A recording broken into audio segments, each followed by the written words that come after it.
Good evening, good evening, good evening, good evening, everyone. Good evening, everyone. Salute, salute, salute. Welcome, everyone, to First and 10, to the First and 10 show, the First and 10, and the road to Atlanta. I'm your host, Armondo Black. Got my co-hosts here with me, D-Truth and Sniper. Salute, everyone. Salute, salute, salute, salute, salute, salute.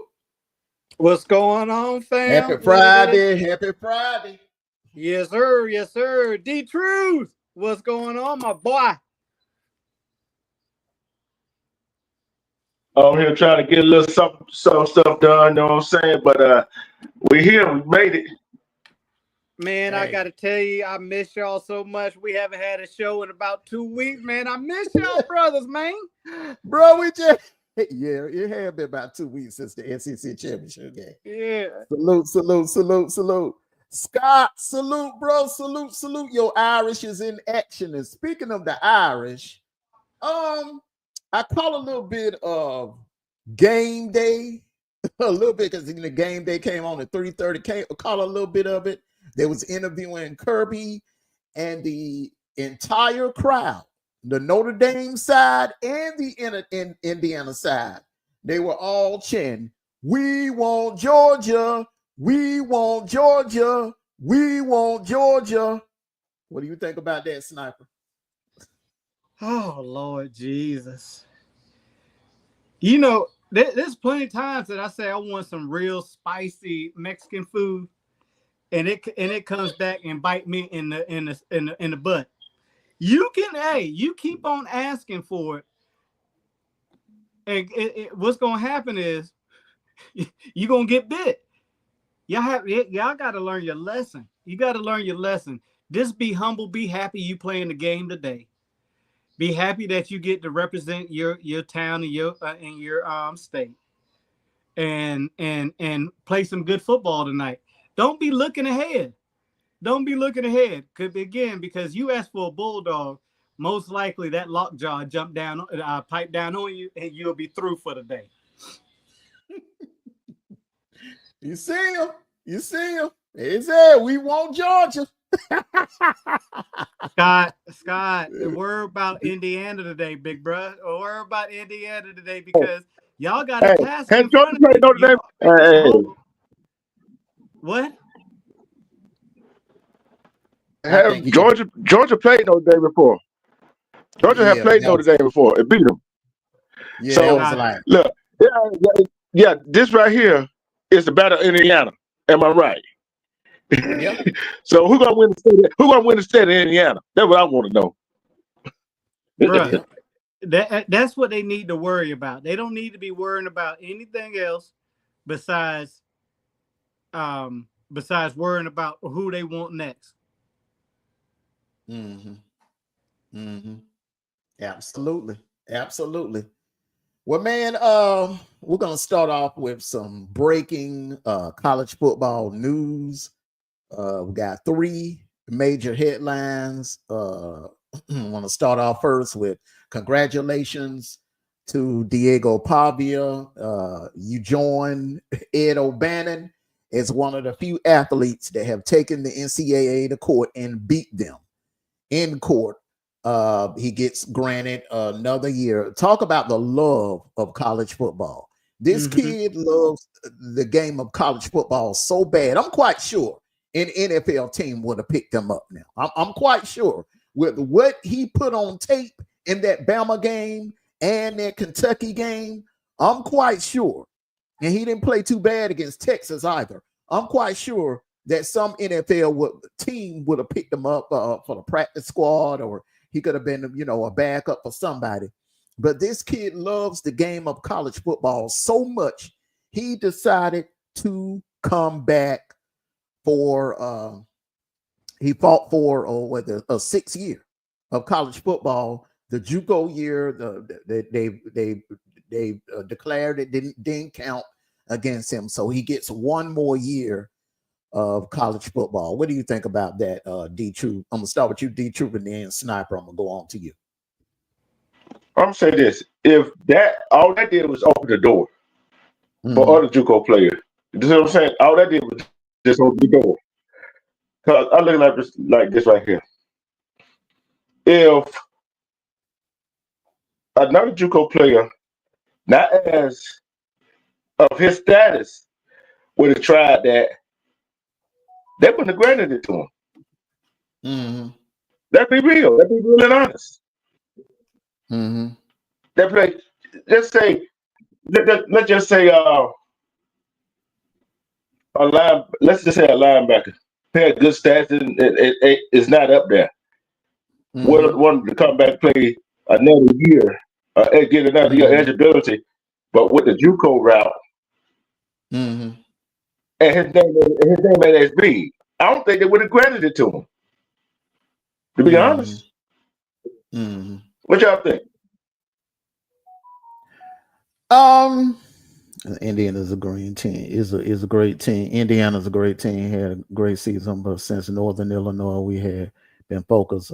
We're gonna get to that, Scott. We're gonna get to that, Scott. I'm happy for the kid.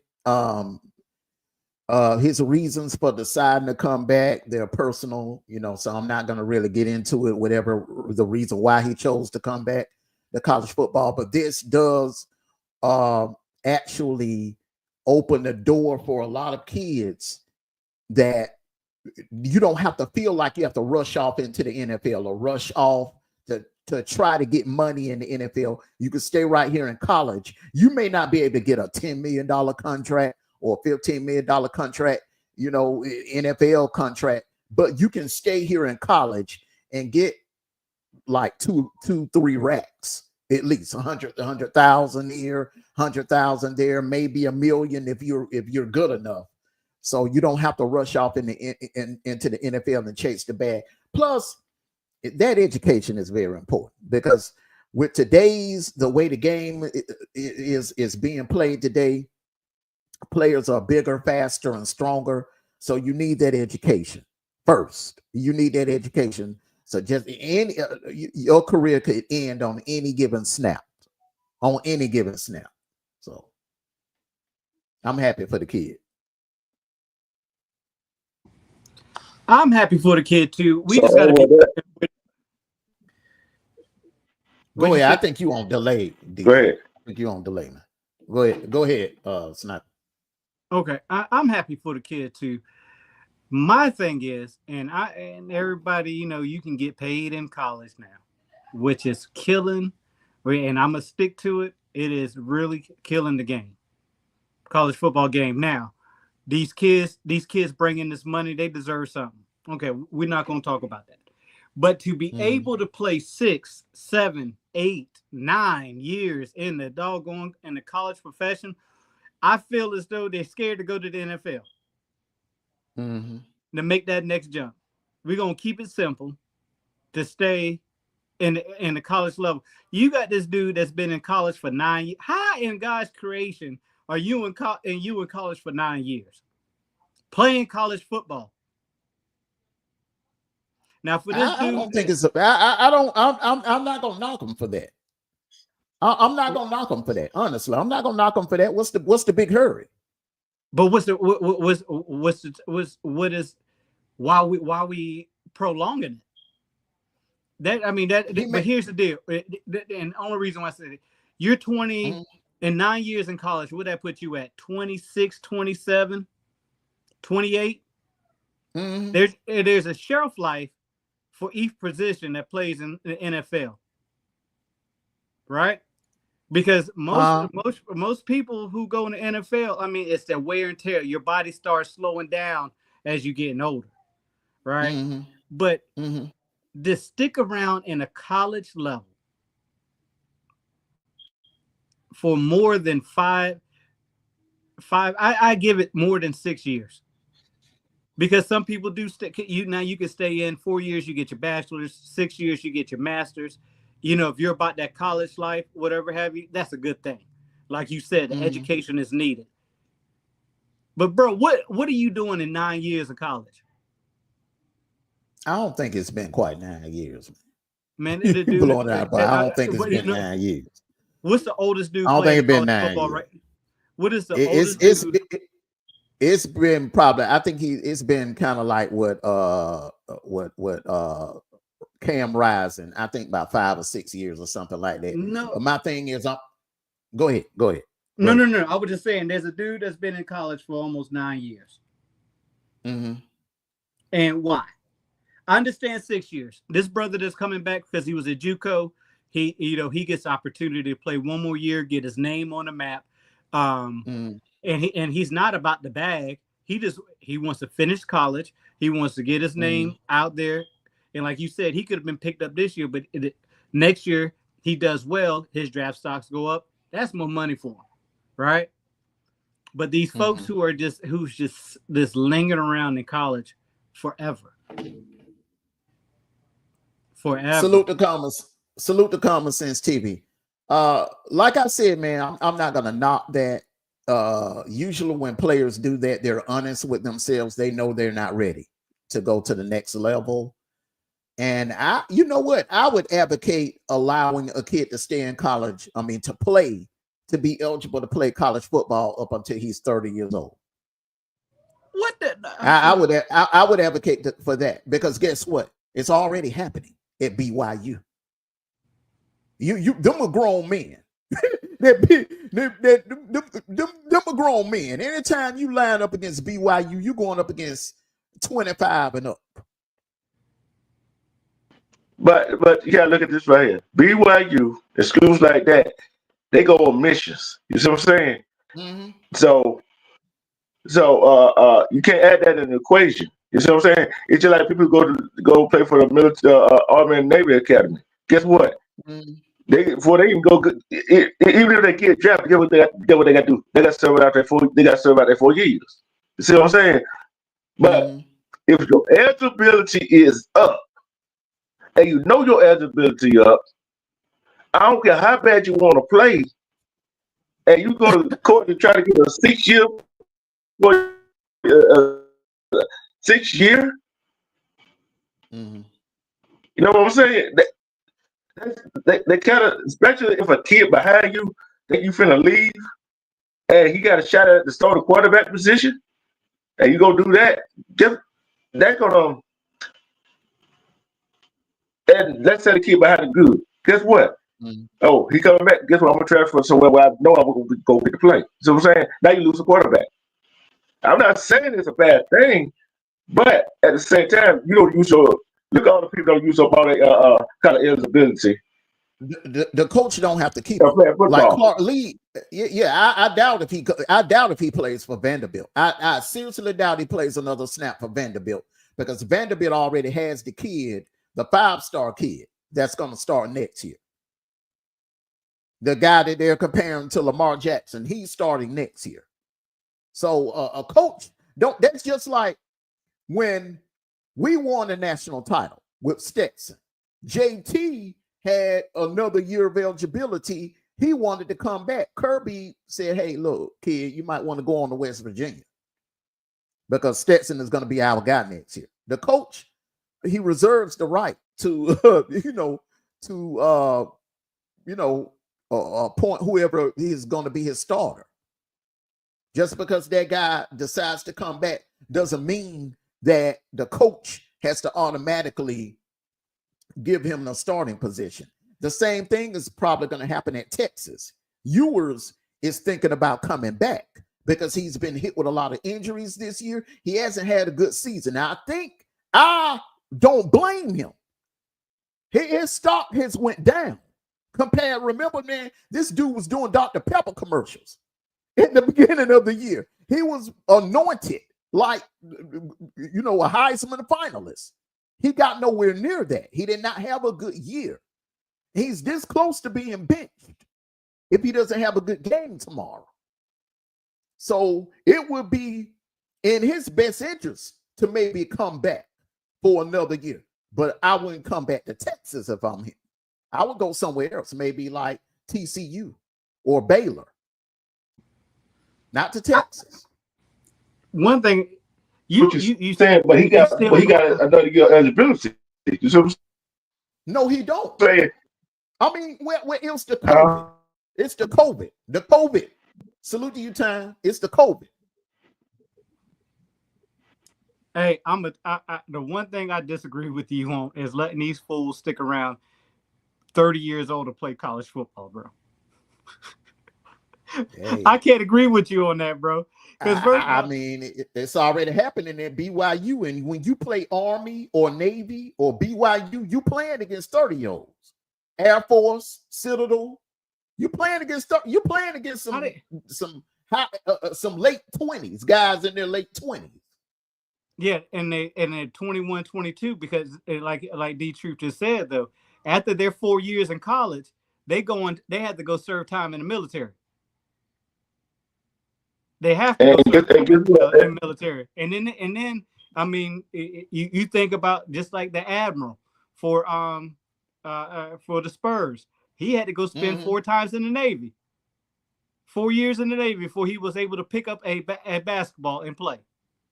There's no ins and out about that. But BYU, I don't know what's going on in BYU.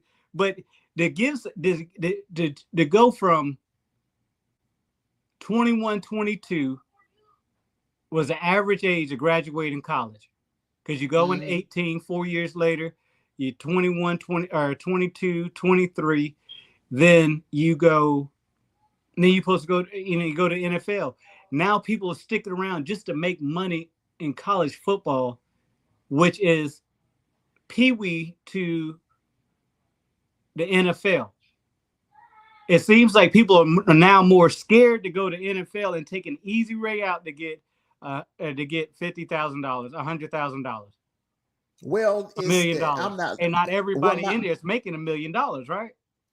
Well, you know what? I would much rather for a kid to stay and try to fight for a little bit more eligibility than these kids leaving early, barely knowing how to read and write.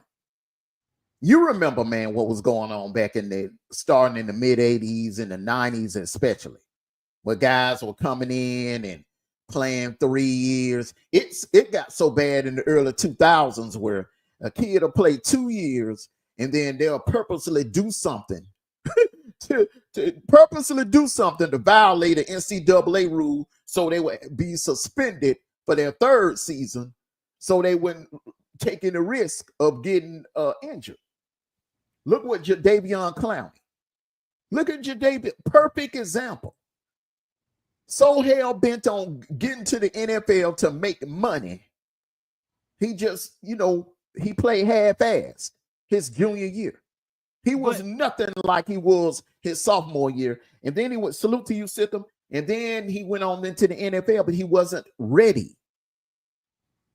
He wasn't ready. But whose fault is that? It's a combination. No, you getting coached. You getting coached. Mm-hmm. You go out there. You supposed to put your best foot forward every time you hit the field. You supposed to practice hard. Get those. But again, he gets to the NFL. He wasn't NFL material. It's just plain and simple. Mm. He was able to play with people. He was able to play with people in his category and wasn't able to step out the box and become better. Mm-hmm. You know what I'm saying? But you sticking around and playing these little kids because you got to think about it. You stay in there till you're 30 years old. Every year you're playing somebody younger. You playing somebody that is 19, 20. Mm-hmm. And you 30 years old playing, you know what I'm saying? It's like that 34U team that's out there. That these brothers out there trying to play football so late in their career, in their age years. I think this should be an age, just like in high school. Mm-hmm. I think you can't be 19 and you can't play football or can't be in school at that age of 21. It ain't no age limit in the NFL. You got some 21-year-old kids. Hold up. You got some 21-year-old kids out there lining up against 40-year-old men. Okay, but we're talking about college compared to NFL. NFL is the National Football League. Okay? College is your green mile to get to the NFL. Why are we waiting to 30 years old and it's I'm gonna go play in the NFL? Now you can only play 5 years in the NFL. But depend on the but then let's think about it like this, Armondo, and we'll move on. You've been playing, you 25, 26. Now Stetson was what, 25 when he left college after 2 years at JUCO. But you think about it like this. You Armondo, you stay in college until you're 28 years old. Mm-hmm. Right? You've been playing 19, 18-year-olds, 20-year-olds for the last 6 years in college. Mm-hmm. Now you got to go against somebody who's well-seasoned, who knows well-seasoned, and has the same strength as you. How do you think you're going to fare in the NFL? You're gonna be a bench warmer for your first couple of years of the NFL because you haven't maxed out your potential for being an NFL player because you decided I'm gonna play. I'm gonna put high school against middle school kids. That's the way I see it. And now with the NIL deal that's added on to it, now I'm gonna stay here just to get money here. And won't go and do my max potential in the NFL and go what I dreamed about when I was a kid. Now there's an option I can stay in college till I'm 50 years old. All right. Now, I don't look at I don't look at it that way. But we can agree to disagree. I would much rather a kid take his time, develop on the collegiate level than to rush off into the NFL. How long barely hold up, let me finish. When I mean develop, I ain't just talking about on football field. I'm talking about developing mentally becoming a man before you leave college. It's a lot of dudes. I ain't talking about just on the field. You got some dudes that got God-given talent on the field, but they're not developed here mentally. Like a Heisman Trophy winner, we all well know, God-given talent on the field, but not developmental. So and them sharks in their real world, swimming, waiting, salivating for kids that have not developed here. You can develop your football skills is not the only thing about it, brother. You want these kids to develop here also. And a lot of them don't be ready when they leave college. But Armondo, hold on. The only thing the one word that you keep saying, Armondo, the one word you keep saying is the word kids. Right? We talking grown men after the age of 25, 26, 27. We talking grown men. Now, that's a term that I use. That's a term that I use because 25 to me, you are a kid. 27 to me, you a kid to me because I'm an OG. You know what I'm saying? We know you're OG, baby. We know you're OG. So that's a term. That's a term I use because you're a youngster. I mean, you're a kid to me, right? But you got to look at it at a different. I mean, that's your term, but society says they are. Society says they're grown men, and if them grown men didn't get it the first year, what is college? How is college going to help them with their mental? Right? How is college? You'll be surprised. Hey, but you putting grown men around young children, around real kids. Look at the casualties that have happened before the NIL, before you could get a dime in college. Think about it. Just think about all those young men that left and went off into the NFL early and wasn't ready up here. That's not that, but that's not the. How did they turn out? What happened? Name besides. Let me get here. One, you is not, and we gonna move on. It ain't no debate. It ain't no debate. No. That's what I'm trying to say. You can develop his skills, right? You probably develop his skills on the field, but he probably learn the life skills all through his life. It's not just his coaches develop his life skills off the field. It's also his parents and his family and people to develop his life skills. Now, we seen some people who had it up here and had the talent on the field go to the NFL is not ready. You see what I'm saying? That's so we can throw that out. We can throw that out the window. You proved my point. No, the point is, that's your point. We've seen players like, he ready for the NFL, mentally off the field and on the field. But guess what happened? They didn't survive. You see what I'm saying? I look at it like this right here. 23. He's probably 23 years old. Okay. There's some kids at 23, 24, 21, 22 got it more together than the ones over 25 mentally in the NFL. So that's not the point I'm trying to make is then we're gonna move on, bro, because it ain't no debate. The point I'm trying to make is, all right, y'all have y'all feelings on how it should be, and my thing is I would much rather for a kid to want to overstay their welcome and properly take time and properly develop than how it was where kids were rushing off into the NFL, blowing their money, not knowing how to barely read or write, and ending up in jail 10 years from now.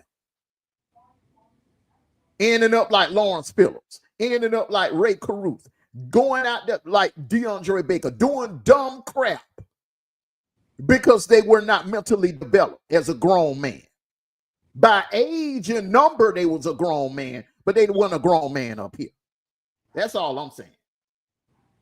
But what I feel like that if you don't have 5 years of eligibility and you go to court trying to get a 6, come on, man.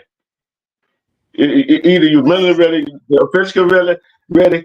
It's not going to matter because you do your 6 year. If you go in there, you're still not ready. Who fault is that? You see what I'm saying? It could be. It could be mentally. It could be a combination of things, D-True. Y'all saying because Yeah. it ain't nobody. It could be a combination of things. It could be injuries. It could be okay. You fell behind in your grades and you had to go to JUCO. You know, like a couple of our classmates back home had to do, and they ended up going to JUCO, and then they went on into a bigger university, and they did good. They killed it, and ended up getting the NFL contract. It could be a combination of things. So my thing is, man, I think about Dexter Manley. I think about Bernie Kosar. You know what I'm saying? Leon Searcy, the guy from Miami. I mean, come on. I think about those guys that barely could read or write, rushed off into the NFL, went in chasing the bag in the NFL, and 5-10 years later ended up in jail on drugs, broke, depressed. You know, it just. But I would much rather a kid take the initiative and be honest with himself and say, "Hey, I'm not ready." Right. Well, I think that he might not be ready after this year either. You see what I'm saying? So what you'll do? Go to the court and you get another year of eligibility so you get ready? No, I think that I hear what you're saying, Armondo, and I understand with some, but you got to think too. This is a different age and time. These kids are actually getting degrees, right? A lot of these kids are graduating early. I think their mindset is right now. If they're not physically or mentally ready to play, then that's where there has to be an age limit. You have to be kicked out of the nest. You have to be kicked out of the nest and go on and pursue those dreams. But I hear what you're saying. And I think our next show, we're going to do like one of those Skip Bayless type tests, and we're going to type series, and we're going to have we'll revisit this again. Right. Next week. Salute to you, King on 29. Now on to the next headline. It was made official last night. Georgia, for the rest of the playoffs, will be without Carson Beck. Gunnar Stockton will be the starter in the Sugar Bowl on January the 1st, the night of January the 1st. Gunnar Stockton has never started a college football game in his career. The last time he started a game was at high school when he won the state championship game in the Mercedes-Benz Stadium and set that Georgia high school football record. So with that being said, how do you feel, Sniper? I'm cool with it, and the only reason why I understand he has not in the last 2 years, he has not started a game. He had a Carson Beck in front of him, but the good thing about it is that preparation has been there. Mm-hmm. He has practiced with the first string before this time around, because Kirby does allow his second string to come up and practice with the first string. Carson Beck's been hurt before, so we thought we was going to see him a lot earlier, but Carson Beck pushed through it and did what he did. I don't think Georgia's in trouble. I think that Georgia's is still in the right spot, because now this brings another dynamic to our offense. I think in one of your shows that you mentioned before, which I totally agree with, is that the dynamic is that Gunnar Stockton is a scrambler, and he can make plays. We knew Carson Beck, he was somewhat of a scrambler, but at the end of the day, he was a pocket passer. Now we got somebody who can move outside the pocket. If he don't see something down the field, if he don't like it down the field, he can get you that 4 or 5 yards, if not more, with his feet, which opens up again are running that makes that defense have to hesitate before they do something, before they blitz, because he will get around. He reminds me of Stetson Bennett a little bit, probably a little shorter in stature, and I don't know about his arm.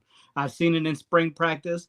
I've seen it a few times that he can throw down the field, but I don't know consistently if he can get it down the field. He's taller than Stetson. He's 6'1" with a much bigger frame. He's built like a tank. On the look, when I look on the field for him, he looked kind of short. The way you standing next to Tate Ratledge, anybody look small. Tate Ratledge was 6'8". Tate Ratledge was 6'8", 6'9". Standing next to Tate Ratledge and Freeling and Xavier Truss, those are giants. Them dudes are giants. But Garner is a solid built dude. Right. Night and day from Stetson Bennett. Stetson Bennett is a small. He was a small dude. Well, he put on some weight towards this last year. Yeah, on his arms. Yeah. But like frame wise, he was still kind of small. But Stetson yoked up on the arms. He put on some muscles his senior year. That summer going into his senior year, but nothing like Garner. Trust me, nothing like Garner. Garner is that dude is yoked up, brother. Yeah, and I think he's going to be all right. I think you got what, 3 weeks to prepare for your game. Mm-hmm. And again, he's been around he's been around Georgia football for the last 2 years. So, and he knows Bobo's been there, so he knows the play call. He knows the plays, real game situation. But again, as we all know, Georgia practices though they're in real time football situations. So he has the edge.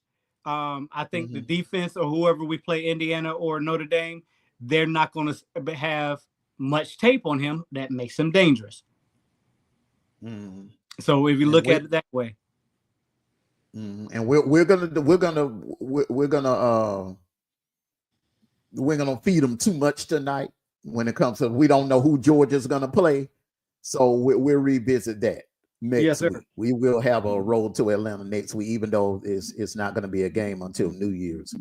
Now, but I'm gonna say this right here. I'm saying this right here. When y'all played Texas, right? Y'all were behind. Texas didn't come back out. Stetson didn't come back out. The second half. Carson Beck didn't come back out the second half.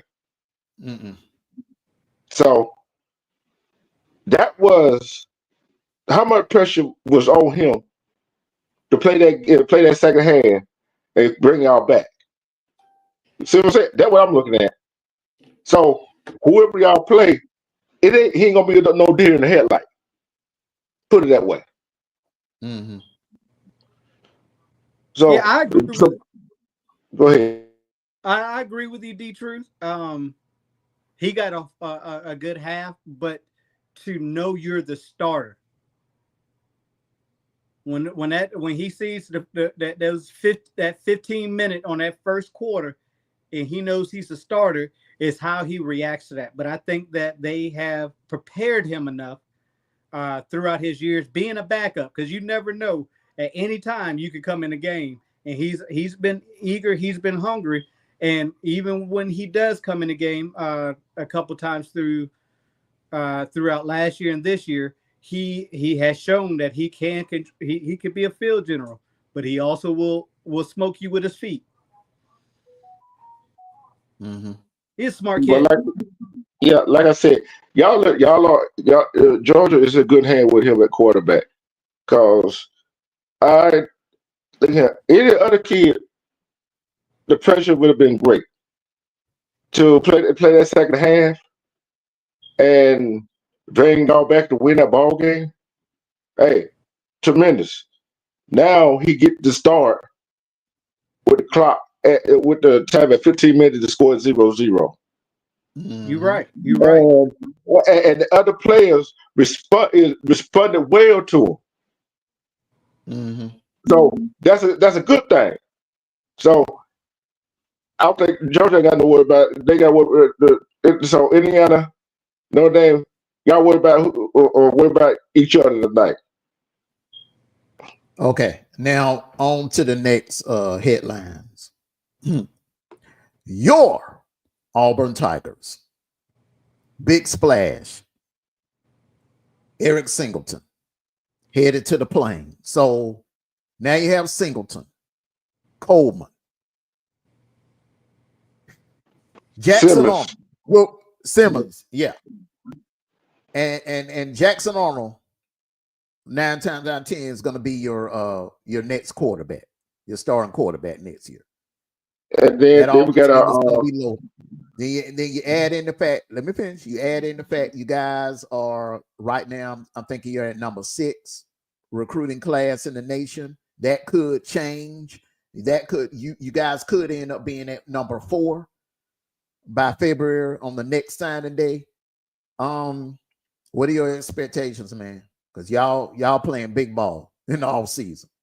What are the expectations for 2025? I'm going to say this right here. This goes. We talked about this on back end. It goes out to AJ McCarry. Shut the hell up. Just shut the hell up. Because that offense that Jackson Arnold will play at Oklahoma, that didn't fit him. I think this offense fits him better with the receivers he got and with the running back he got coming in that got the Alabama State record. What, 3 different categories? She's a boy. Alvin Henderson. They got Amari Austin coming back, and Jeremiah Carr coming back.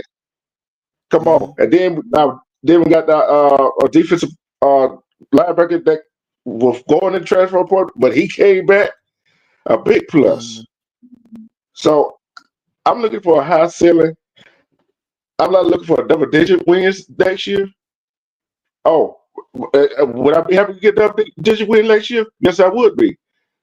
But I'm looking for at least a 9-3 win and going on to the bowl game or even try to make the playoff. That's what I'm looking at next year. It's 2 types of seasons as a fan, as a college football fan. You look at a schedule. And it's 2 type of expectations because you know what your team is working with.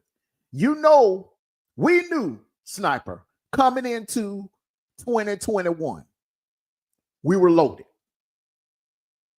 So our expectations were playoff, championship. Nothing less than at least making the playoffs. Those were our expectations going into 2021. Because we knew our squad was going to be loaded. Then there's years like this year as a Georgia fan. And I'll say 2019. 2019 and this year. Okay. Rebuilding years. Years where we lost a lot the previous to the NFL or to kids graduating or to the portal. And we kind of knew this was going to be a rebuilding year. And we even said on our kickoff show back in August that we were going to catch some L's this year, 1 or 2. We both said that, and we're diehard Dogs fans. So a fan knows. But I'm going to be honest with you. On the outside looking in, I look at that schedule. That Auburn schedule, and I'm looking at what y'all got coming next year. That's 10 or better, in my opinion. That's 10 or better. Because Alabama is a shell of themselves. Yeah. And A&M is going to take a step back. Oklahoma is not on your level. You should beat Oklahoma this year. Missouri is going to take a step back. You're going to flip 3, maybe 4 losses that you had this year. You're going to flip them into wins next year, in my opinion. Go ahead. I think that Auburn's in a good spot with all these players that's coming in, transfer portal, and also from recruitment. Now, the only the thing is how is the coach going to use what they got coming in? That's the issue that I see with Auburn. They got so much talent. And this year you got Sam Darnold coming in. Okay, how are we going to use him? Are you going to use him to with all of his strengths and then taking his weaknesses and making them better? Or are we just going to say, hey, Sam Darnold, we know who you are, do your thing? That's the issue. Oh, you mean Jackson Arnold? Wait, what? Jackson Arnold, What? yeah. Jackson You Arnold, said, yes, sir, yes, sir. Jackson. You said Sam Darnold. Yeah. They both have similar styles of football, though. For real. Yeah. But what do we? What is your coaching staff? Take this ball of wax that you have and see what type of pot you're going to make it into. Because I agree with Armondo again. Auburn has the opportunity to take beat Alabama next year with the talent they have. Definitely smoke Oklahoma. And hear me when I say this. Give Georgia another run until the zeros at the end of the game. Now I'm not gonna say y'all gonna beat Georgia because that's just my heart. You know what I'm saying? I can't tell you that y'all gonna beat, but you're gonna give teams that challenge y'all this year. And if you do it right, if Auburn does it right, they're going to be able to flip some L's into W's next year. It goes back to your coaching staff, though. How your coaching staff is going to do it. And that's one thing that when it comes to Georgia, we have so much talent sitting on the sideline. How do we get them onto the field and let them do what they do? Y'all have opportunity with people going and they're filling the spots. What is that coaching staff going to do with you?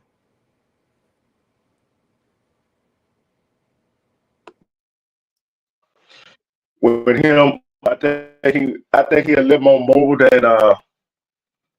than Peyton Thor. But yeah, I think I want to see. I want to see this. What's going to happen? He didn't have no receiver like he at Oklahoma like he had at Auburn. We all can agree on that, King. Mm-hmm. We can all agree on that. It's gonna be. I want to see.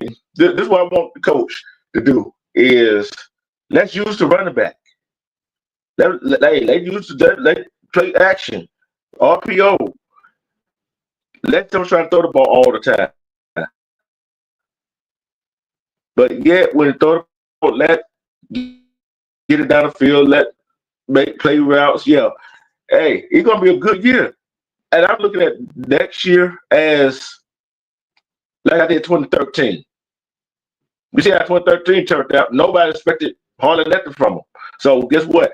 This has got so much talent. I got to agree with you, Sniper. What the coach is going to do? Is the coach is going to adjust the playbook to the players that they got? Or the players going to have to adjust to the system that the coach got? That is the question. We'll find out. I can honestly see Jackson Arnold winning the SEC Comeback Player of the Year next year. That's what kind of season that I'm expecting him to have. I can see him winning the SEC Comeback Player of the Year. He's going to have a good year because now he's going to be playing behind a good solid O-line, and he's going to have weapons to work with, something that he did not have at Oklahoma this year. All right, so let's and then on top of that, my Sniper. Mm-hmm. Then on top of that, got Deuce Knight coming in. Hey, you know they're gonna push each other. Mm-hmm. That's a good thing. Okay, let's go on to the Q&As. Sis, you knew. Hope you. She ain't been feeling well lately. Hope you get well. All right. First question, fellas. Will the weather play a factor in these first round playoff games? Yes or no? I'm gonna start off with you, Sniper. The biggest talk though when it came to the weather was the Tennessee-Ohio State game tomorrow. But people got to understand, it get cold in Tennessee. That wind come down from the mountains. It gets cold in Tennessee. So I don't think weather. It depends. It depends on where you at. Indiana's going to be cold, but then again, like we talked on the back end, it gets. Both of these teams are cold weather teams. They know how to play in the cold weather. I think these teams are going to do what they normally be doing. It's going to be more running than passing, but there's going to be some explosive plays down the field. Even with the 20-degree weather, whatever have you. So I don't think it's going to be a big factor. It might be for special teams when we talk about field goals. But I don't think it's going to be a big factor when it comes to these playoffs games.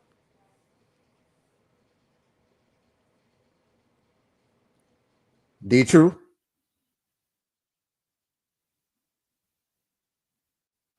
Yeah, I'm mute. Because I'm like, am I muted? Am I muted? I'm going to say this right here. It's not going to be a big factor. Nowhere going to be a big factor. Because some of these kids come from these states that had these cold weather. You see what I'm saying? And only thing you could do is play your game in the cold weather. It's a mental aspect of it. We played in cold weather. It's a mental aspect of it being cold. Because when you go out there and play, you're not thinking about that cold weather. You ain't thinking about the weather. You're going out there to play the best you know how to play. And I don't think it'll be no factor. Unless it start raining real hard, start real bad. The cold weather, the weather's not going to be a factor unless the two things happen. Okay, I'm just going to put it like this. Now, as far as the cold weather, I think it would only one team is really going to have an advantage of that this weekend, and that would be Penn State. Because SMU is a finesse team. They're an air raid team. They do a lot of passing. Red Lashley's offense consists of a lot of passing. Receivers, it can affect receivers because as it colder as it gets, the ball gets harder, and it gets to feeling like you're having bricks thrown at your hand. So that could be one effect. Another effect, the sniper, you hit it on the nail. Special teams, field goals, just like tonight. It's been snowing all day in South Bend. The wind is blowing. It's going to drop down to like 17 degrees. So that could affect a field goal. So if the game comes down to a field goal, punting definitely could be affected. The wind, remember, it was a playoff game with the Chicago Bears and the New York Giants back in the days where the Giants kicker tried to punt the ball and the ball just went went crazy, got caught up in the wind. That can happen. When a player is catching a punt, the ball is kicked to him, he's catching a punt. The wind could shift the ball in a different direction and cause the kid to muff the punt. So I think it would mostly affect the punters, the punt returners, and the field goal kicker. What time is that Penn State game? And would you say? I couldn't hear both of y'all talking at the same time. I said, what time is that Penn State game tomorrow? Is that a night game? It's at 12 noon. It's at 12 noon, but the kickoff time is going to be around 21 degrees at kickoff. Yeah. But take this right here. But it ain't like when we played football back in the day, ball get cold and be hard like that. You know they got heaters for those now? Yeah. That is to keep the ball warm for getting hard. So the balls ain't gonna be the ball ain't gonna be factor. The wind is the one gonna be the factor. Like you said, the wind is gonna be the factor. And guess what? And both teams got to play in it. Yeah. So that would help. So you're right. So technology, the receivers, so they're like taking balls and putting them inside of heaters, one after the other, and they're switching the balls out. They're going to have to do that. That will help the receivers. But the special teams, they ain't got no help. They're going to catch. They ain't got no help. They're going to catch hell tonight. That's just like, they're going to catch hell tonight. That's just like the Bills and Giants game early this season when they kicked when it was like 6 missed field goal or extra points or field goals because the wind was out there just getting them. I'm talking about they couldn't make a field goal to save their life.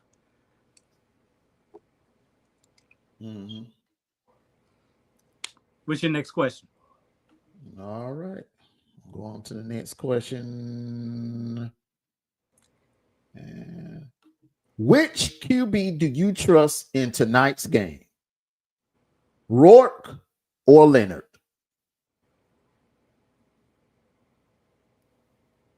Whew. You came with an uppercut in the first round. I mean, good gracious.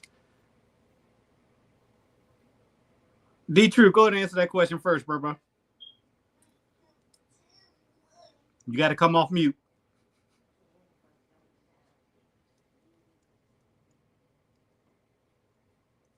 I'm going to say Rourke. He's been the most consistent throughout the year. Not taking anything away from Leonard, but you got a dual threat quarterback right there that's going to that can get you at different levels at any time of the game. So I'm gonna say Rourke.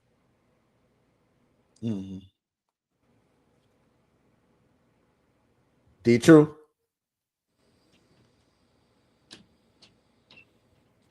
I'm saying, why leave it in the quarterback hand? Why don't you just hand it to the running back? It's a question for the quarterbacks, bro. It's just stay on program, bro. Come on. I know, but we both got a running game, bro. It's about the quarterbacks. Which quarterback do you trust, Rourke or Leonard? We won't give a damn about no running game or who the quarterback or which cheerleaders look better. We're talking about quarterbacks. Let me answer the question like I'm gonna answer. You can't tell me how to answer the question. Go ahead, man. I don't trust. I don't care who the quarterback is. You see what I'm saying?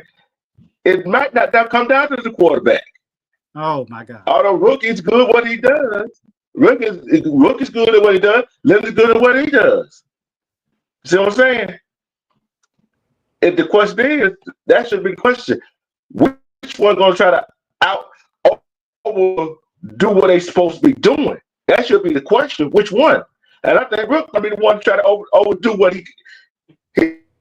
his capabilities. And that's which gonna allow Notre Dame to win the ball game. Armondo, I'm gonna take the popcorn guy. Cause he is a running quarterback.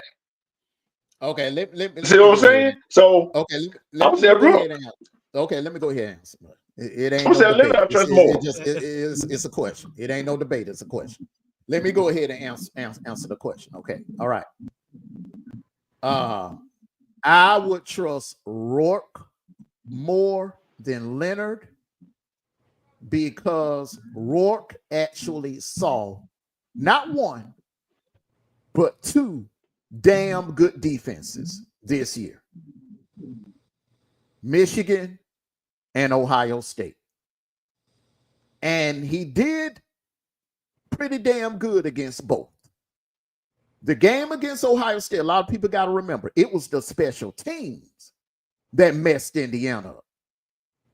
But Rourke did not play bad in either game. Leonard has not seen a defense this year on the level of what he's going to see tonight. And in what what Leonard likes to do, Indiana is the third best team at stopping. They only allow on the average 70 points. 70 rushing yards a game.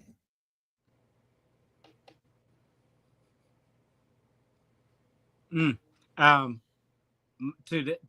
Skip Bayless up at the top there, I'm going to go ahead and say, you know what? Damn this question. I'm going to take the popcorn guy that's up there in that 200 section. He has a pretty good aim with his popcorn, and he can get it to that 5th, 7th seat down around without touching nothing else. I'm going to take the popcorn guy over both of these guys here. Let's go on to the next question. All right. Should the quarterfinal playoff games be played in college campus stadiums? Yes or no? So you win your conference, you get a number 1 seed like Oregon, you get a number 2 seed like Georgia, number 3 seed like Boise State, get a number 4 seed like Arizona State. And what is your prize? Oh, well, Oregon, you get to go to Pasadena, Georgia. Oh, no, you can't play in Athens, but your reward is going down to Louisiana, to New Orleans, Louisiana, for your first playoff game as the number 2 seed. Oh, Boise, your reward is going to Atlanta. And no. Boise State, your reward is going to Dallas. And Arizona State, your reward is going to Atlanta for your first, not Tempe, but Atlanta. Come on, playoff committee, commissioners.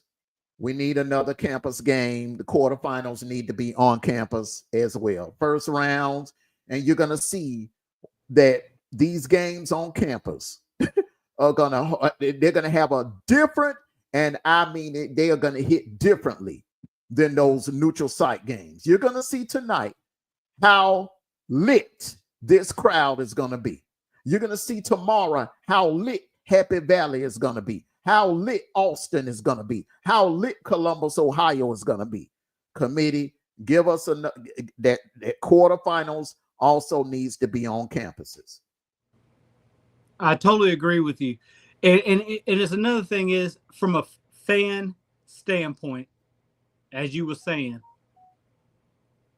this is going to be that if you had it on campus,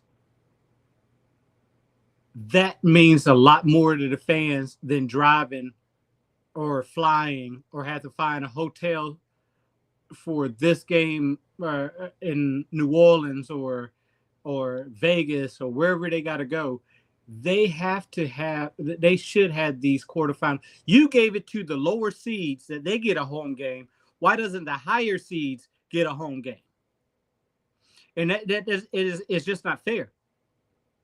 First of all, the revenue, again, they're thinking about money for the stadium. It's not going to, you're going to bring in money for these quarterfinal games, but it's not going to be the same as the Final Four and the international championship. The revenues are going to be the same.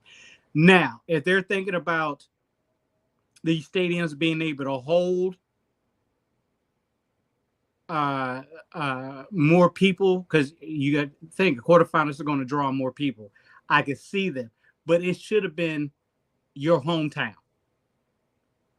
Your hometown, because you are the number 1, number 2, number 3, number 4 seed. It should have been your hometown. Instead of making fans drive or fly and got to get hotel tickets and on top of the regular tickets, because you know those tickets are going to be high, it should have been home. So yes, these quarterfinals should be played in the hometown as those top 4 seeds, just like you did for 5 and below.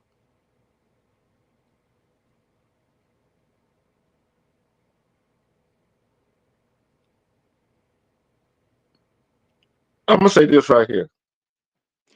The 4 games that are being played right now, they're gonna be played this weekend, right?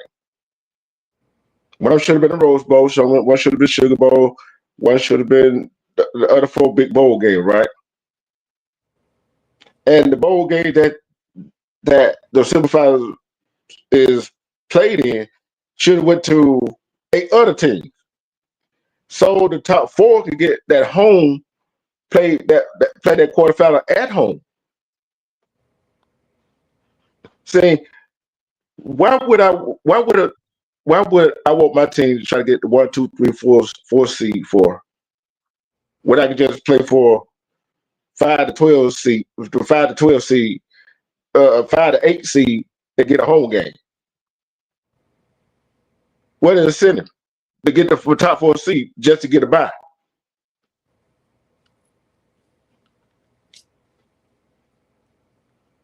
You see what I'm saying?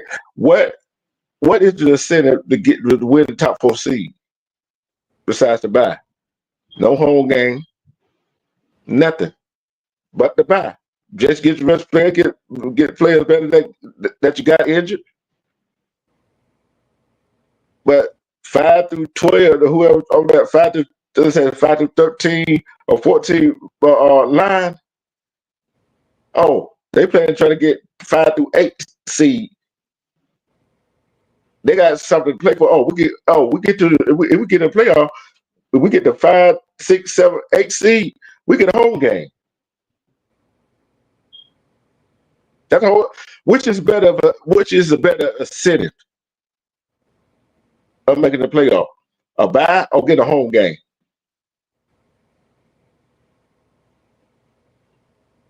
Why can't you just combine both of a home game and a bye? There ain't no problem with that.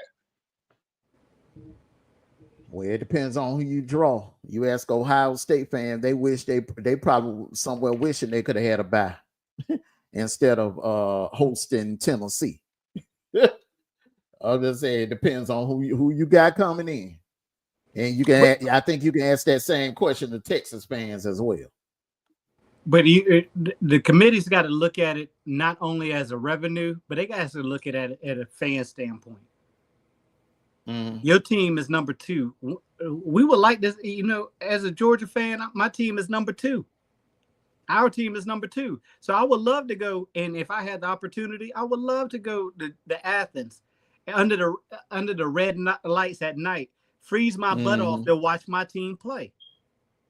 I don't want to go. I mean, I can go to New Orleans because I got family in New Orleans. I can stay there, you know what I'm saying? But everybody don't have that opportunity like I got. You know what I'm saying? So yes, we should. I think that we should have those playoffs all the way up until, like I said, the Final Four and the national championship. Now you can go and get these these big stadiums because they're going to draw in a bigger crowd, especially the national championship. Because you remember when Georgia played TCU, that was in Vegas, and that whole stadium was full.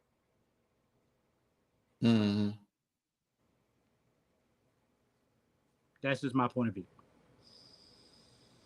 Okay. All right. Let's go on to the next question. What changes would you make to the college football playoff system? Sniper.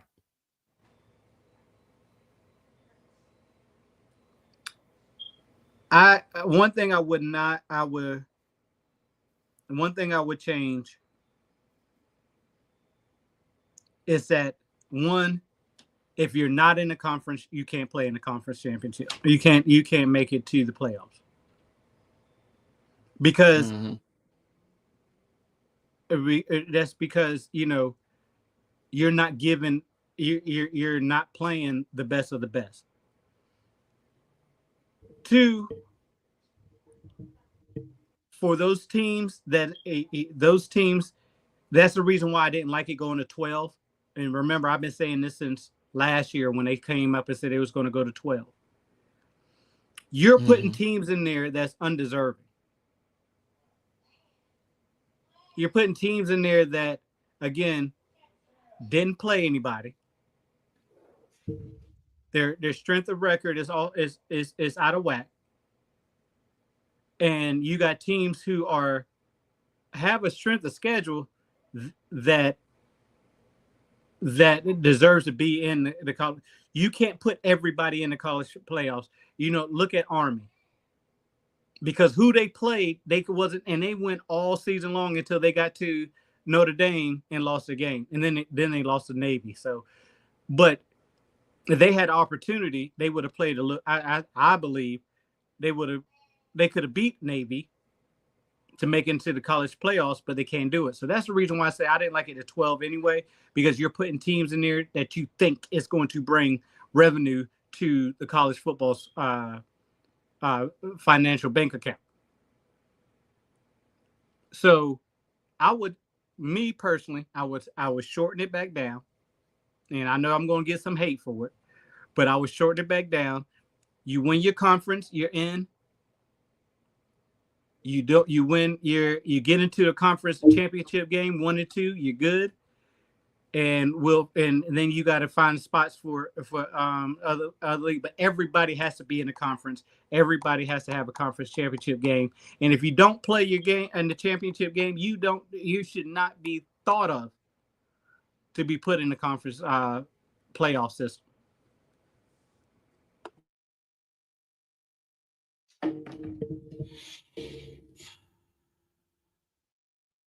Before you go, D-Trip, I got one little pushback. Sniper. When it comes to college football, they're going to go forward. They ain't going to go backwards. They ain't showing them nothing. Now, I do agree with you.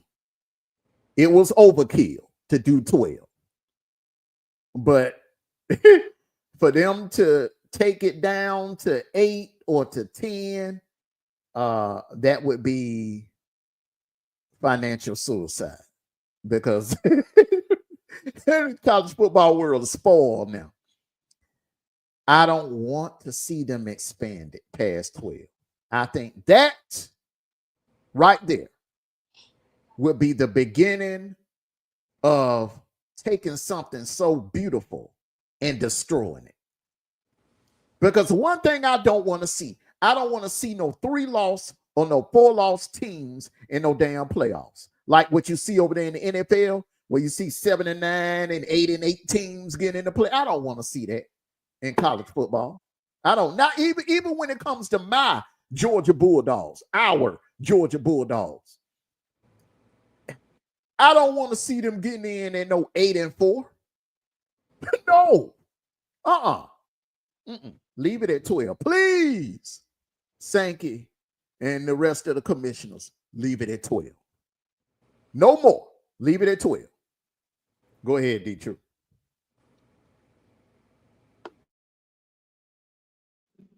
I'll say this right here.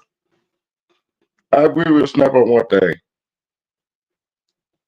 See, Notre Dame is not in the conference. Although they did play an ACC schedule, right? But they're not in the ACC. And that right there kind of like everybody else who played in the conference, they kind of like took a spot from because they ain't played in the conference. They ain't played no conference championship game. And I see this as like how they try to slide Batman this year's playoff with 3 losses. I understand straight schedule, but you might have a team straight to schedule that got 3 or 4 losses that look better than the one that got 1 win. So I'm saying got 1 loss.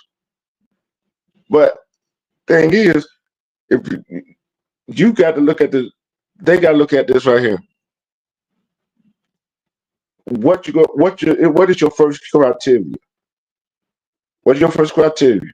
What is your second criteria? Okay, if you got 3 losses, you're done. Okay, no matter the other person strict the schedule, they done.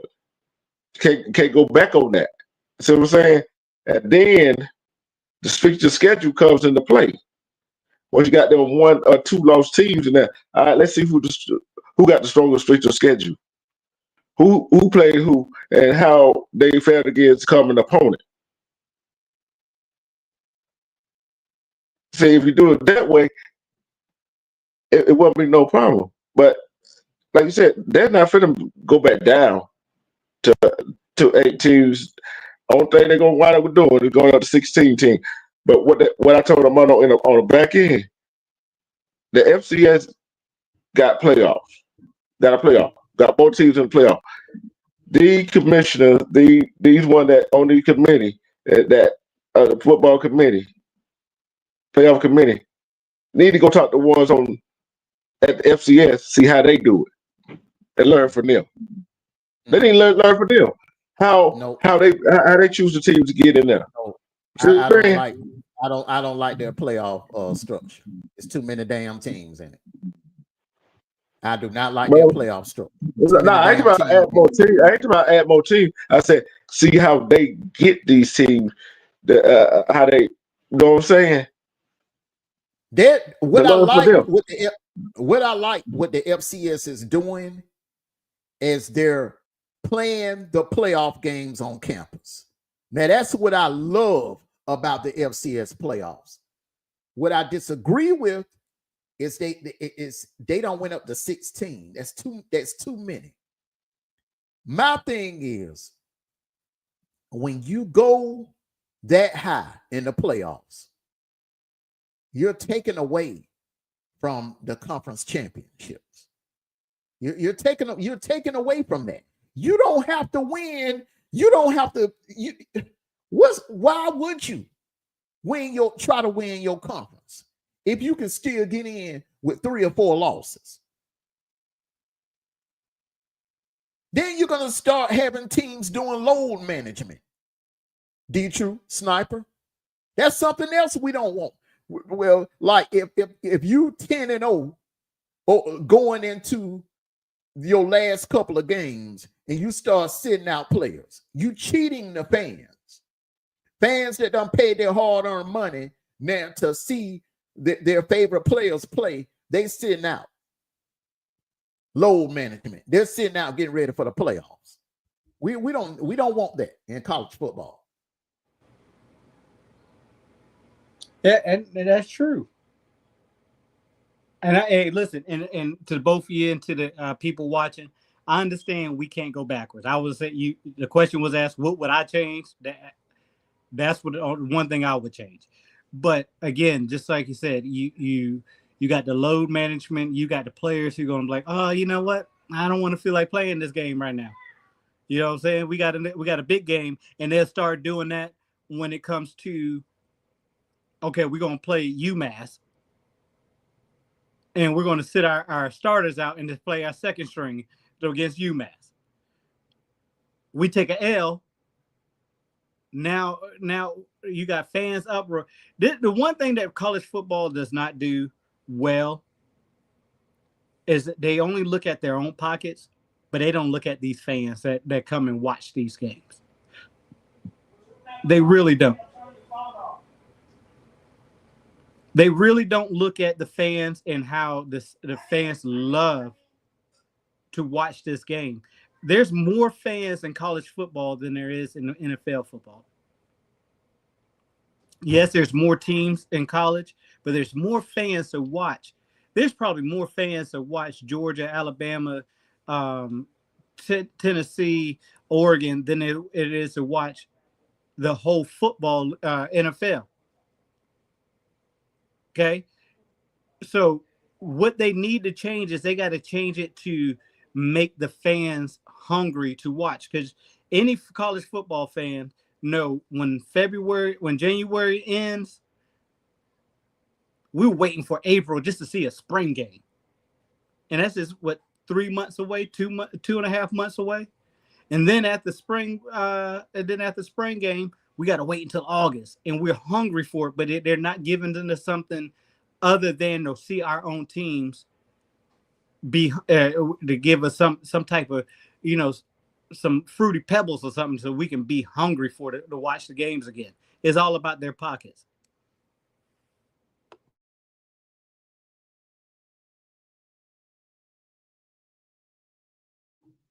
All right.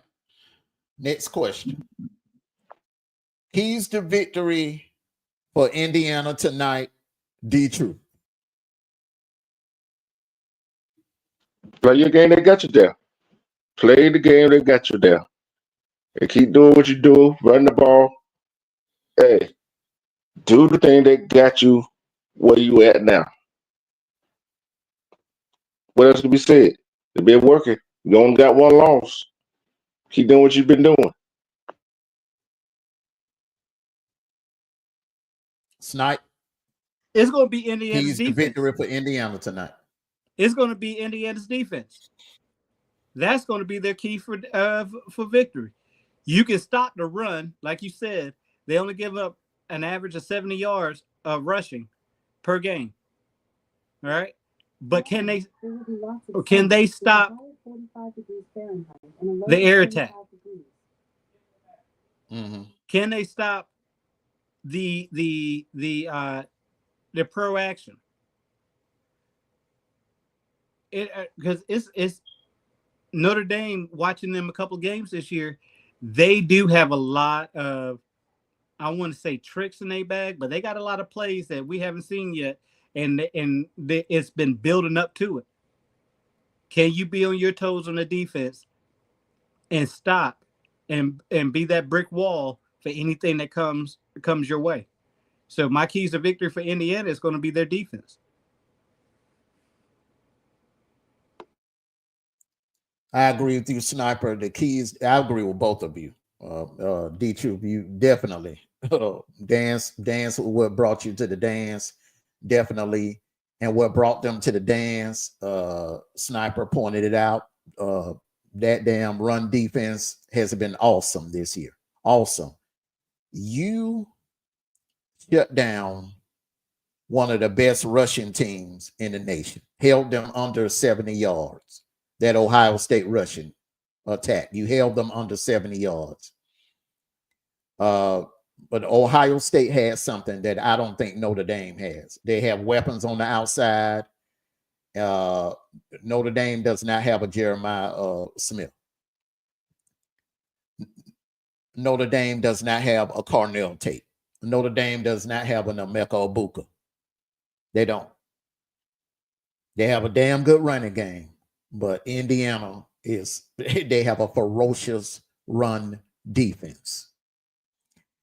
Next thing, Indiana, play your game. Like D-True said, go down the field, vertical, hit, test out that secondary. Get into Notre Dame secondary, put the pressure on them, and jump on them early and often. That's what Indiana needs to do. That's been their game all season, jumping on teams early and often. And that's what Indiana's going to have to do, because getting into a close phone booth type of football game with this Notre Dame team, it would not be a good idea. So those would be my keys to victory for Indiana tonight. Special teams.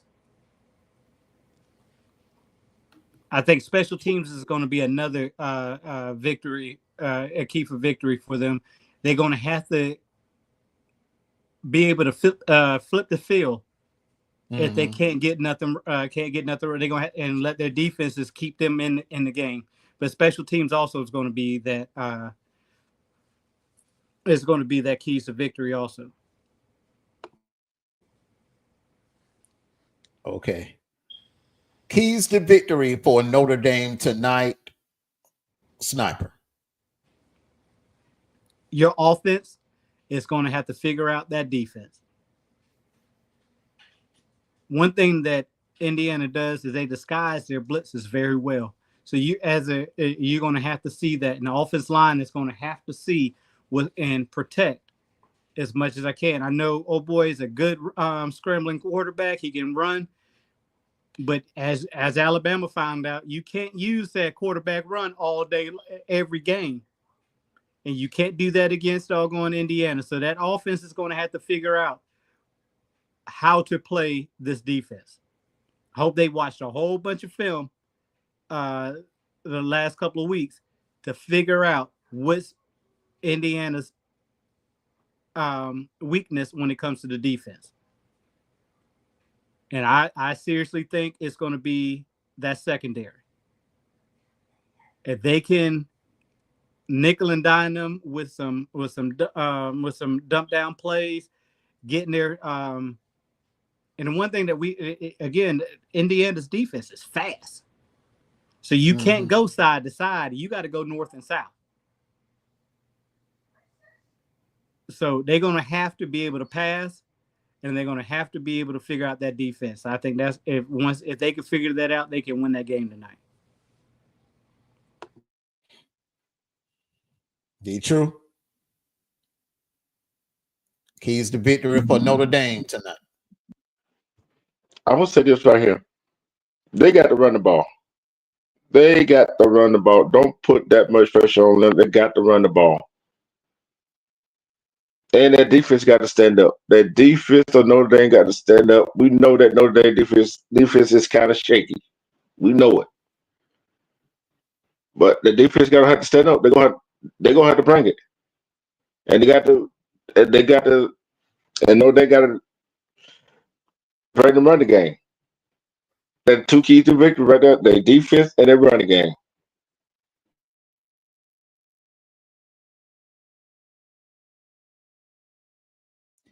That Notre Dame pass rush is going to have to play the game of their lives. They're going to have the best game of the season tonight. And they're going to have to get Indiana off the field. They're going to have to win third down, which is something very hard to do against their Indiana offense. But they're going to have to get them off the field because you don't want the ball in the hands of Rourke too often. You don't. And another thing, Notre Dame cannot turn their ball over. Can't turn that ball over. When you rely on the running game a lot, that can lead to turnovers. So they're going to have to protect their ball. Those are my keys to victory. Blitz. You got to dial up some blitzes on Rourke and get them off the field.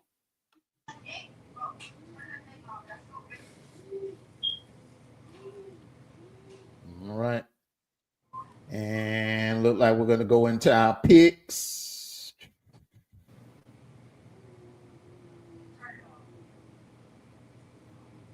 Tonight, Indiana, Notre Dame. Snipe. Yes, sir. You want to go first, or you want me to go first? Yeah, fellas, y'all want me to go first? I got you. Huh? I got you. Okay. I'm going to go ahead and I'm going to pick this team right here. I'm going for the upset tonight, bros. I'm going for the upside. I'm going to give this game to Indiana. Indiana has been battle tested. Notre Dame has not been battle tested. And every time Indiana's been battle tested, boy, they hung on. They hung on by the cleats, the shoelaces of the cleats. And they just like in the words of Armondo Black, if the ball had bounced a different way, they would have won those two games. Give me those Hoosiers.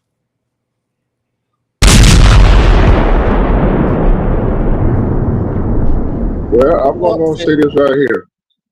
I'm going to say this right here. I've been with Indiana. Get ready to drop that bomb again because I'm going to Hoosier again tonight.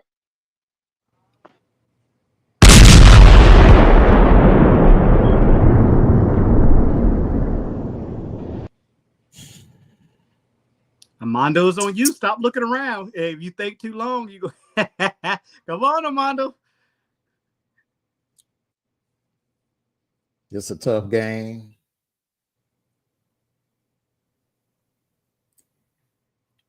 Everybody's been saying Notre Dame, Notre Dame, Notre Dame, Notre Dame, Notre Dame, Notre Dame all week. I just got a funny feeling that Indiana's going to shock the world tonight. I don't know. I don't know why I'm feeling like this. I just got a feeling Indiana is going to shock the world tonight. And they are going to prove a lot of doubters wrong. I'm rolling with the upset also. Look like it's a clean sweep for Indiana.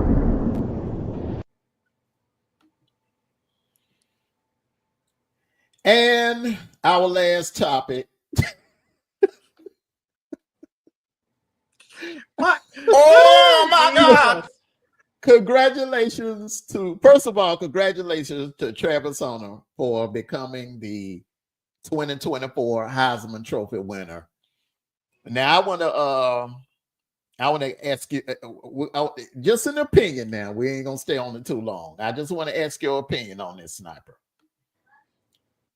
How do you feel about all the bad press that Travis Hunter and Miss Leanna has been getting this week? First and foremost, congratulations, Travis Hunter. One of the few who played both sides of the field. They get this strategic award. This bad press is nothing but more for clicks and views. I've been reading up. I've been listening to this different stuff about Travis Hunter. Travis Hunter does not go to parties. You're a senior in high school and don't go to parties.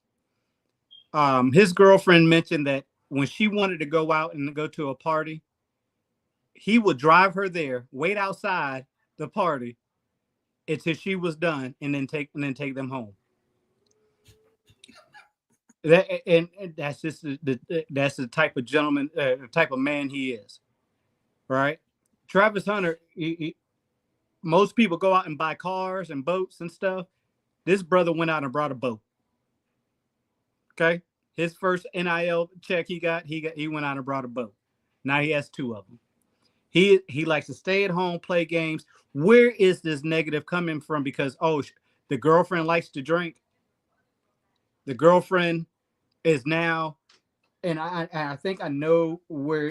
I think about where she's coming from when it comes to, she is worried that once he get into the NFL, he's going to forget about it. But that's not Travis Hunter.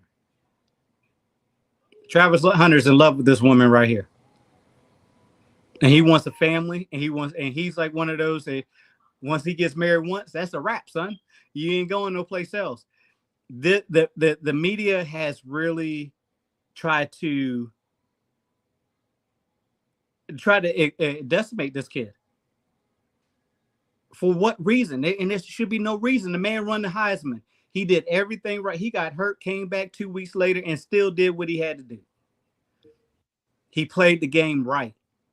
Yeah, he had some predominant moments, but what true athlete, what passionate player wouldn't? If I'm open, I'm going to tell you real quick. Hey, listen, man, I'm open. Just like Chad Johnson did back in the day. Hey, bro, I'm open. Just because you see him on my hip, that don't mean nothing. I'm open. Just because he's standing in front of me, I'm open. Coach, they won't pass the ball on my side. Let me go on the other side and let me take care of that receiver on that side. He's a passionate player. And for them to come out, these grown-ass men, to come out, and women, and come out and try to bring stuff up to belittle what he's done on the football field, off the football field, graduating with a 3.67 something. I mean, come on, bro. Leave him alone.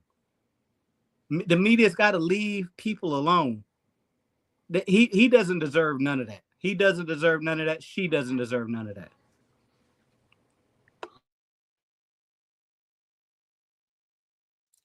D-True?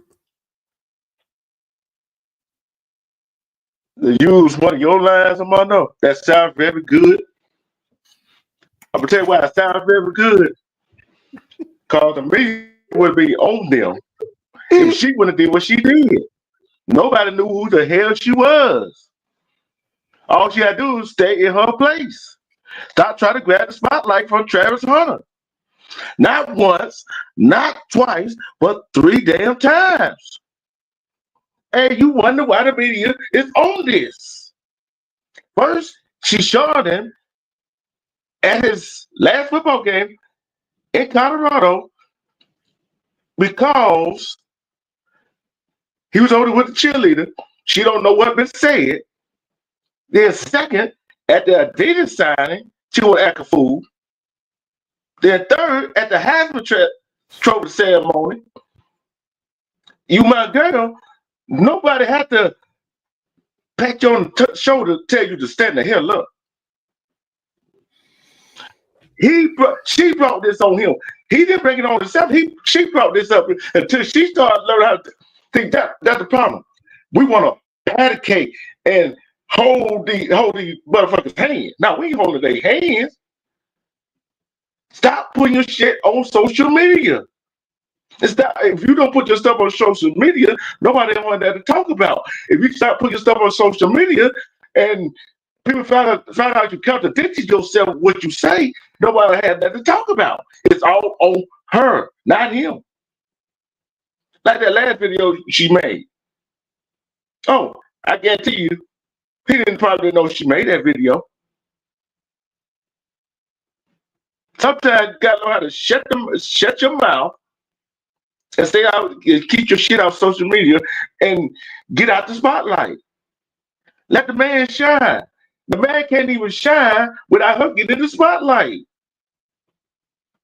On his big day. Nobody, look at nobody was hard talking about him winning the Heisman. Everybody was talking about her not standing up.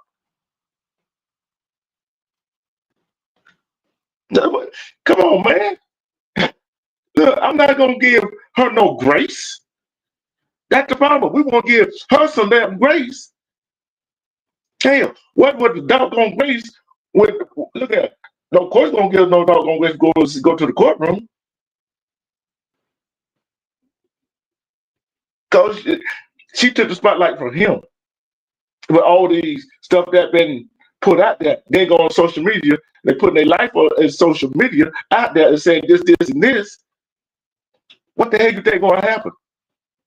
The media like us, we're gonna talk about it. It ain't our fault. What we supposed to not know it? No, we're not finna know it. I sure ain't finna know it. If she do stuff stupid again, guess what? I'm gonna call her out on it.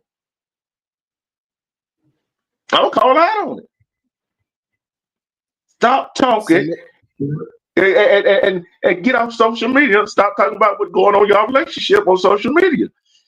And stop trying to show if you are so in love with Travis Hunter, let him be him and stop doing stuff to take the spotlight off of him. Salute to you, Chappelle Hannon and G Bama boy. That's all I'm saying. That's all I'm saying. Stop trying to hog the spotlight. Because it makes you look like you're clout chasing off of him. Okay. All right. Let me just say this, fellows. Once again, salute to Chappelle Hannon and G Bama boy. Salute to you. Happy Friday to the both of you gentlemen. Salute to you. Both of you are right. I feel like it's been a lot of piling on. Now Sunday, Monday, and what you did, D-Truth, you didn't pile on. You gave your opinion and you moved on. All right. You haven't been, around the clock making videos around the clock about them. You did your one video and you moved on. Okay. Sniper, and that's exactly what Sniper is saying. Okay. These other old heads that's doing it now, it's about content. It's about content. And I think a lot of these older dudes are just jealous because they ain't never pulled a female that look like that. Some of these dudes, I mean, come on, some of these dudes that's been, doing videos about them around the clock, 3-4 videos a day, that's overkill. That's overkill. You did one video, D-Truth, and you moved on. That's how you do it. Okay. Now a little pushback to what you were saying now, Sniper. I have to agree with D-Truth on one hand. All right. On the other hand, they need to stop putting their business on social media, bro. When you are a public figure, and you get a YouTube channel, TikTok channel, Facebook channel, Instagram channel, and you are inviting people into your home 3-4 times a day. See, it was cool when they was doing the little dancing videos, when they were dancing and acting silly and stuff like that and wrestling to music and stuff like that. That was cool and fine. But when they start sitting down eating seafood bowls and running their mouth about their past and about their business, it was not our business about how about her not being attracted to him or him not being her type in the beginning. That wasn't our business. It wasn't how our business that he drove her to parties, which, come on, sniper, come on. Knowing you, right? If you dating a female, you are not going to be driving her to no damn, she said, parties with an S. You're not going to be driving your girlfriend to no parties where it's a house full of dudes up in there, and you just going to sit outside in the car and listen to music while your girl inside. And you know how she dressed. You know how she dressed now. Skimpy skirts, tight jeans, ripped jeans. And she going up in the party by herself. You out in the car, just sitting out in the car. Yeah, ain't no telling now. Parties, bro, come on. Georgia, ATL. What party do you know lasts only a couple of hours? Because when we were that age, the party lasts till the sun came up. You come on now, sniper. We here now. We the ATL. Parties in the ATL last all night till the sun rose the next morning. Which means that dude probably drove that girl to the party, had a pillow in the back seat, and probably reclined the darn seat, and probably took a nap. And next thing you know, he probably laid back, closed his eyes. Next thing you know, she tapping on the window, telling him to unlock the door, and the sun is up. And it's about 6 something in the morning, man. Come on, bro. That's what a lot of people are kind of talking about. You know what I'm saying? And are they piling on? Yes, I agree with you on that. They are piling on. But the brother, some things that he's allowing is a little bit over the top. He's a little bit green. He needs to kind of take a step back. Number one, you're too damn young to be talking about getting married. All right, you're too damn young. You just turned 21. You barely learning how to wipe your ass properly. You just turned 21. Slow your roll. All right. If the girl loves you, she'll be willing to wait. He'll be willing to wait. You already engaged. You don't put a ring on her finger. You don't bought her a new car. You done laced her up with jewelry, clothes, money. You done laced her up. She can wait another 2 or 3 years and be engaged. Why? What's the big hurry? What's the big hurry? Now, and another thing, y'all reside in Colorado. Why do you got to go all the way to Tennessee to get married? Where in that state, I don't know if you know this or not, in that state, if you married to a woman, she can just wake up one morning and say, you snore too loud, I want a divorce. And they'll give it to her. It ain't got to be no valid reason. She can just come up with any reason to divorce you. You chew too loud. You snore too loud. You dig in your nose. And she can go file for a divorce. And they'll give it to her. And if it is a prenup, that damn thing don't hold in the state of Tennessee. It don't. Because it'll be deemed unfair to her. Because you came in with a lot of money. I agree with both of you. But he needs to take a step back First things first, get the hell off damn TikTok. Well, they getting ready to close that thing down anyway. But get the hell off social media. Quit putting your business on social media. Quit inviting people into your home on social media. Quit arguing with people. You the freaking Heisman Trophy winner. You don't have to come on social media explaining a damn thing to strangers. True. It ain't their business what you do with your woman. You know, there's two different types of brothers. You got your street brothers, and you got you got the brothers who are book smart but not street smart. Travis Hunter is one of them. He is book smart and have no street etiquette at all. But he's in that generation, and it's sad to say he's in that generation of the social media. He's in the generation of the, if I get bullied, I'm gonna try to defend myself, and really don't know how to defend yourself. I'm willing to put it on anything. If somebody put their hands up on Travis Hunter, I don't think he'd be able to fight. He'll run you down on the football field, but I don't think he could be able to fight. I understand what both y'all are saying, and yeah, you put your business out, you put a trap out there, a mouse is liable to come one way or another. Okay, you keep putting your business out on the street, people gonna talk about it. And I understand she's doing most of the talking. But like you said, Armondo, sometimes these old heads, these folks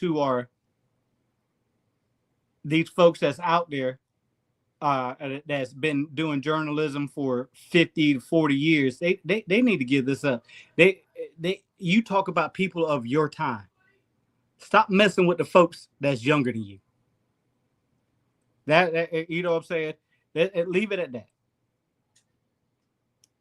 But yeah, hey, listen, I ain't letting my little girl go to nobody's party till the morning I'm not there. Hey, you know I'm gonna be there. I might be sleeping in the corner, but you know my one eye is gonna be open. Just saying. Yeah, that and that's one. But the thing about it is, and both of y'all make damn good points. Both of y'all make damn good points, man. But my issue with the whole situation is nobody knew who this woman was. Nobody was talking about her sniper. Nobody was talking about her. We didn't even know her name. Nobody knew who she was before Black Friday. True. She was nobody talked about her before Black Friday. Well, I knew she was. We all knew she was. They were together when he was at Jackson State. But again, nobody knew her name. She did her part. She knew her assignment. Let the boy play football, get you where you need to be, and went from there. Yeah, I think they need to go back to doing what they were doing: gaming, telling jokes, listening to music. They used to game and play music. Or they did little TikTok skits, like back in his Jackson State days. They would do little TikTok skits and, you know, like play wrestling and play fighting, and then they would sit there and tell jokes and stuff like that. And then they do little dancer routines. They did little cute little dancer routines. That was cool. That was fine, and they was putting up numbers. They was getting hella views doing that. But then when they started sitting down and opening up and just inviting people into their homes and into their business, into their bedroom business and all of that, man, that's a no-no. I don't advise no content creator on any platform to do that. When you start opening it up and inviting people into your personal life, that's when the scrutiny comes. And I agree with G Bama Boy. G Bama Boy said she's a content creator making money. The scrutiny comes with the territory. Public figures will always get trolled. Absolutely. And that's what Carson Beck. Remember, and D Troop didn't even know about this. Well, he an Auburn fan, but everybody in the Georgia circle knew. Carson Beck, to be honest with you, Carson Beck's girlfriend is worse. In my opinion, she's worse. Trying to take away his shine, and I think she's more of a bad influence on Carson than Leanna is on Travis. Travis handled his business, won the Heisman. His game went to a whole nother level this year. Carson's game regressed. And then you going into SEC championship week where your mind should be focused on the football game. You sexting. You sending dick pics to your girl, and your account get hacked and it gets out.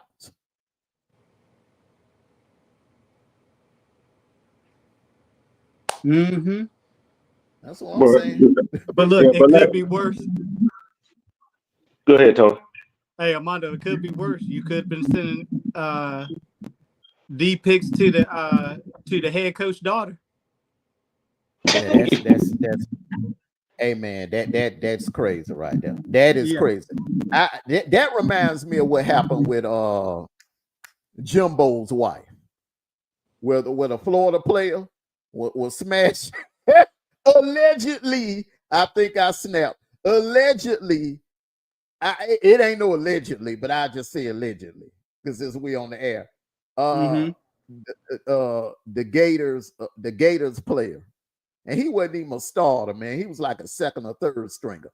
Was tagging Jimbo's wife on the side when he was at Florida State. Yeah, man. Yeah, the year after they won the national title. Yeah. Yes, sir, G-Bell. Yes, sir. SEC championship week. Carson was sending inappropriate pics, and his account got hacked. Right, like I said,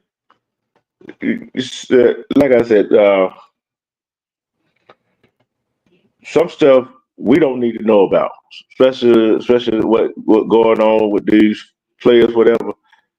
Need to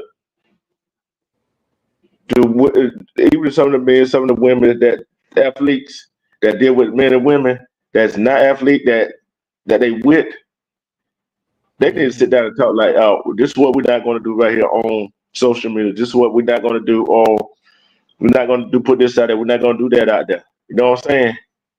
And take a step back. I'm talking about all of them, not just Travis Hunter and Leanna, all of them. So one thing I ain't gonna do though, I'm not gonna get on no social media and wear the same outfit my girl wearing either. I'm not doing that. Salute to your dog house. Salute to you, brother. What's going on? Happy Friday to you, bro. Hey man, y'all make sure y'all sub up to the dog house, man. That brother be having some good content over there too. Salute to your dog house. Salute to you.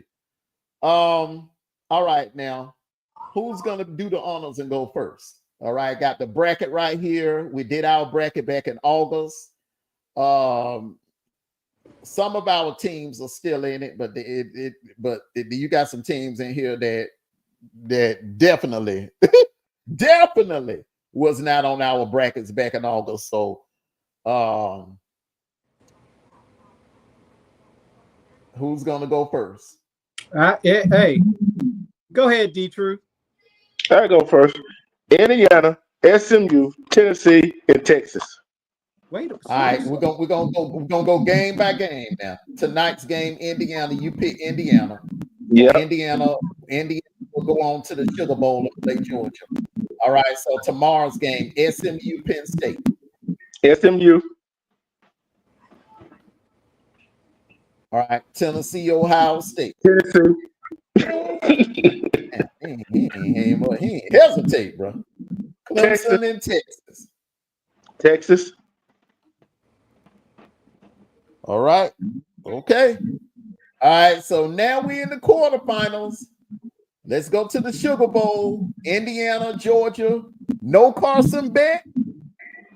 No Brett Thorson. Punter out. Georgia. All right.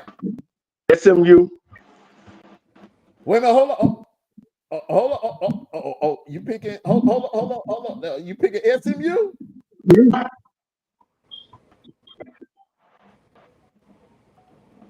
SMU to beat Boise State. Yep. That's what he said.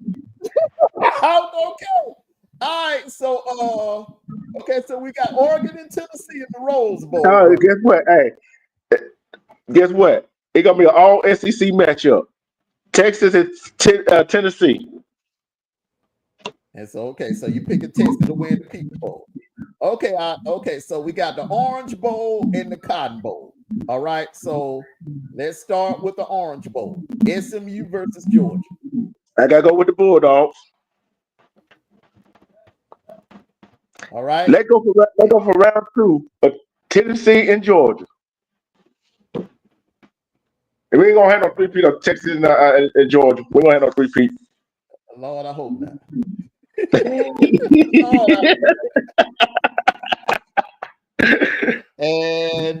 And who you got? Who you got winning this one? Georgia winning again. D-Truth has picked Georgia to win the 2024 national title. D-Truth has picked Georgia to win the 2024 national title.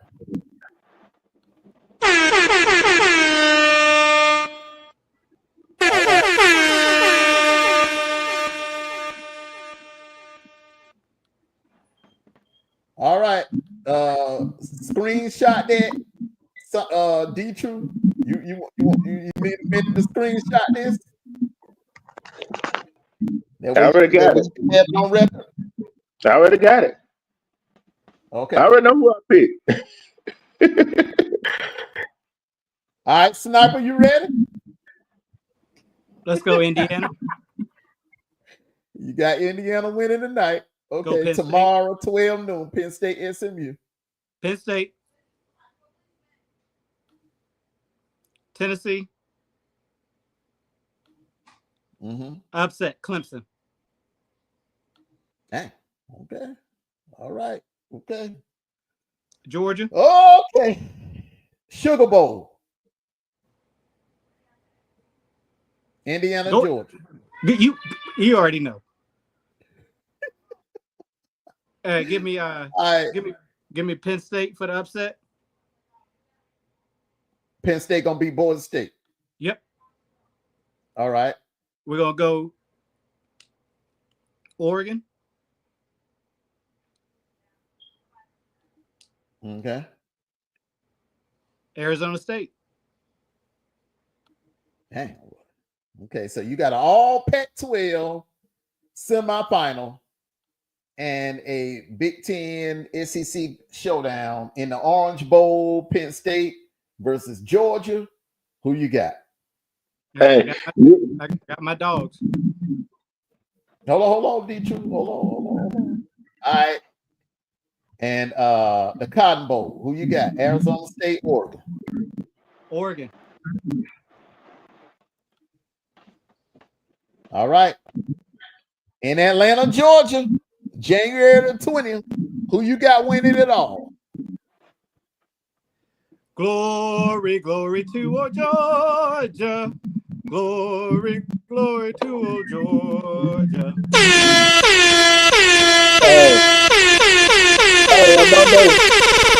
Slow it down a little bit real quick, please.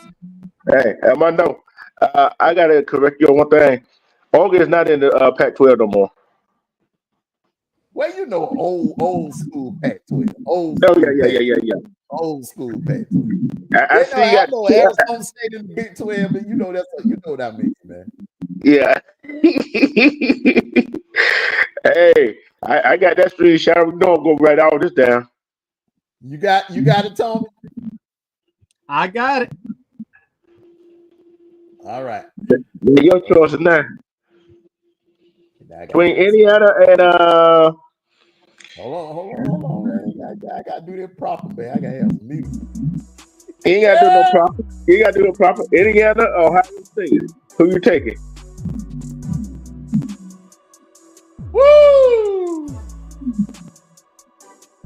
SMU, and Penn State. Texas, Tennessee, and who is that? I can't Ohio see that Ohio name. State. Hey, Ohio State. Clemson and Texas. Oh, y'all left me Okay. on the island by myself. Indiana and Georgia. Go Dogs. Penn State, Georgia State. Singleton That's is what gonna I'm be talking too about. much. Tennessee, Oregon. Although we come to the end of the road, they Oregon got the Texas, Arizona State.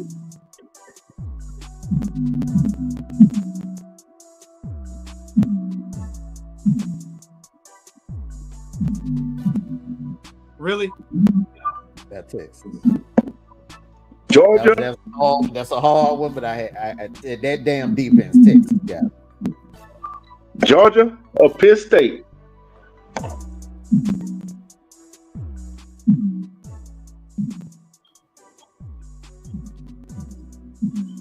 Oregon, Texas.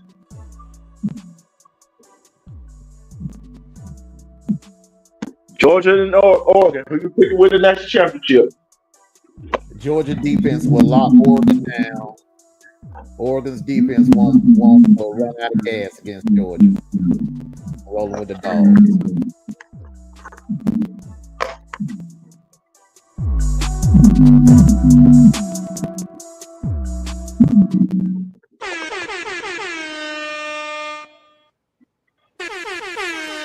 So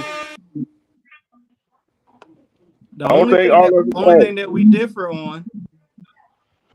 Well, you put D-True put SMU over Penn State. Mute up for a quick second, D. Got something open over there. Go ahead, Sniper. I said the only thing he picked Oregon over. SMU over Penn State, and we didn't agree on the Clemson and Texas game. Everything else was damn near there. Mm-hmm. I took Tennessee. He took Tennessee. I think we all took Tennessee, man. Nah, both y'all took Oregon. No, I'm talking about the first round. In the first round.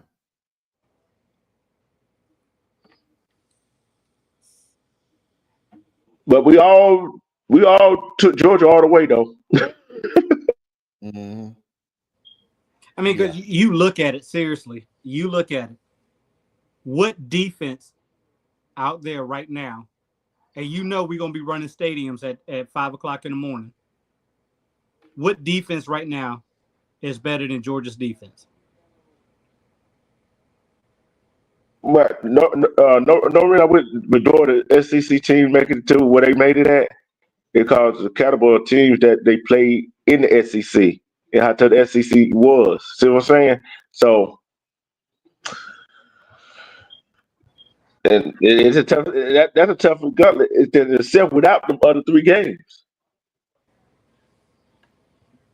And I'm looking at the fact that Georgia has been through a gauntlet this year, bro. So this right here, this ain't nothing compared to that October, November stretch that Georgia went on when they had to play Auburn. I mean, when they had to play Bama, Auburn, Florida, Texas, Ole Miss, Mississippi State, Georgia Tech. Georgia Tech. You know what I'm saying? We had to go through a gauntlet, man. Georgia Tech wasn't no joke, man. People be poo-pooing on Georgia Tech. Remember, Georgia Tech boat raced Miami. And Miami was the number 2 ranked team in the nation at the time Georgia Tech beat them.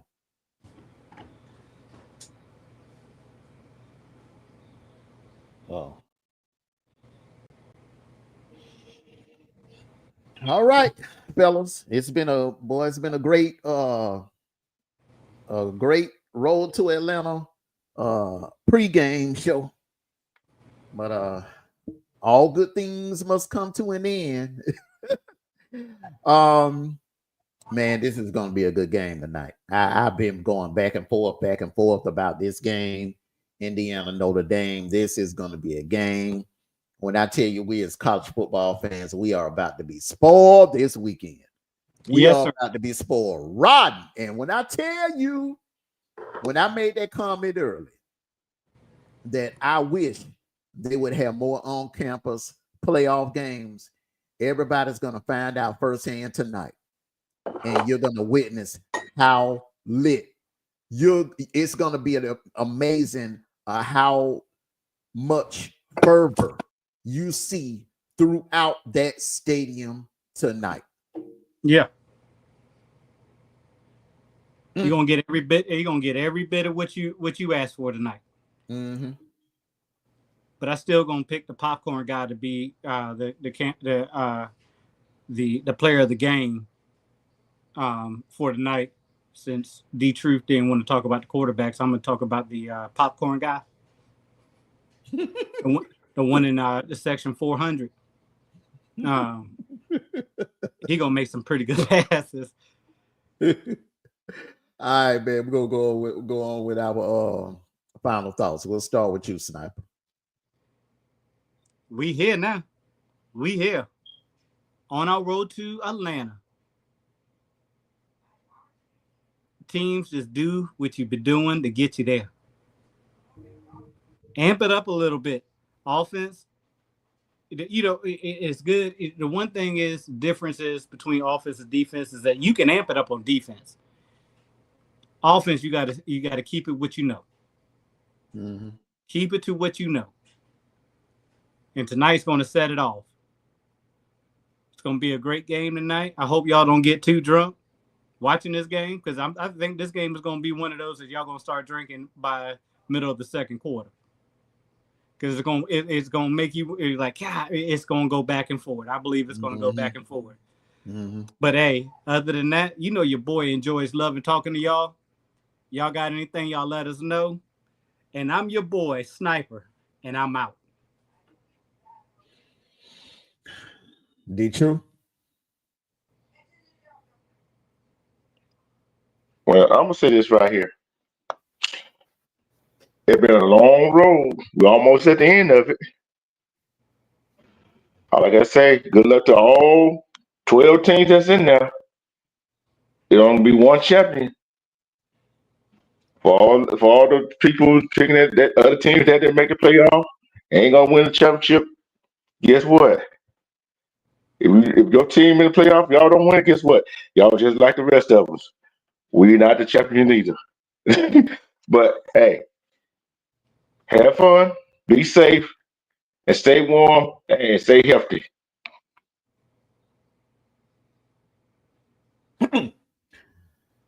All right, well, thank you all for coming out and joining us on the road to Atlanta, the Friday night playoff kickoff version tonight between Indiana and Notre Dame.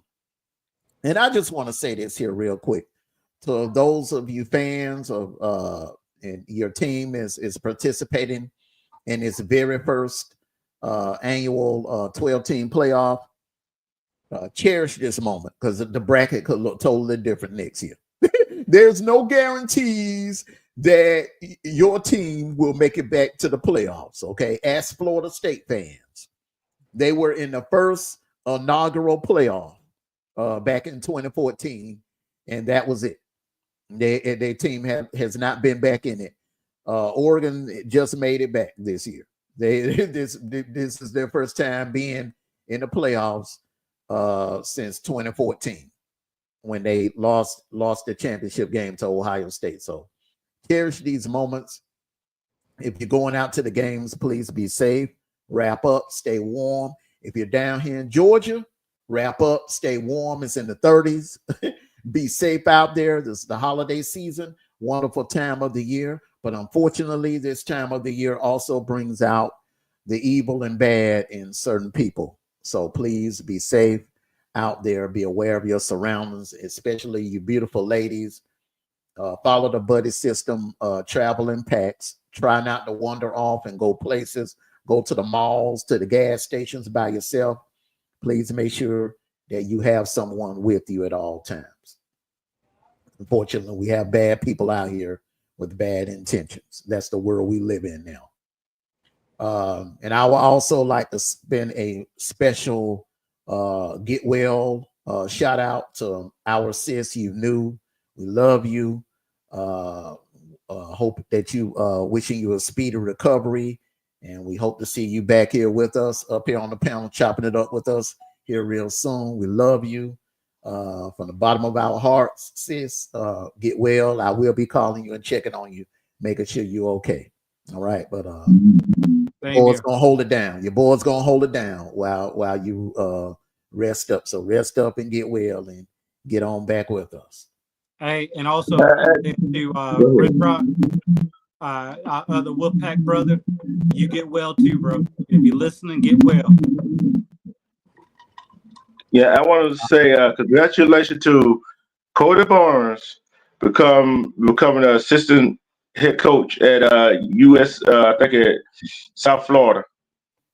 Hey, bro, you came a long way. Came a long way. NFL back to college. Hey, you're gonna do great thing down to South Florida. Yeah, congratulations to Cody Barnes, and also congratulations to Mr. Michael Vick. Great comeback story, prime example of in life. You know, though you may make mistakes in your younger years, boneheaded, and that was a boneheaded mistake that he made. But in life, it ain't how you start, it's how you finish. And since he served his time, he's bounced back and made a great career for himself in broadcasting. And now he's venturing into coaching. So congratulations to Michael Vick and the University of Norfolk State. Salute to you. Salute, salute, salute. Go Spartans. All right. And if my sis UKnew, if our beautiful sister UKnew was here, she would tell all of you, you ain't got to go home, but you got to, hold on. Let me say mine first. Until next time, take care of yourselves and each other. And forever and always, go dogs. Dogs. Sick 'em. And like my beautiful sis UKnew would always say how she would end the show. You ain't got to go home, but you got to get up out of here. See ya.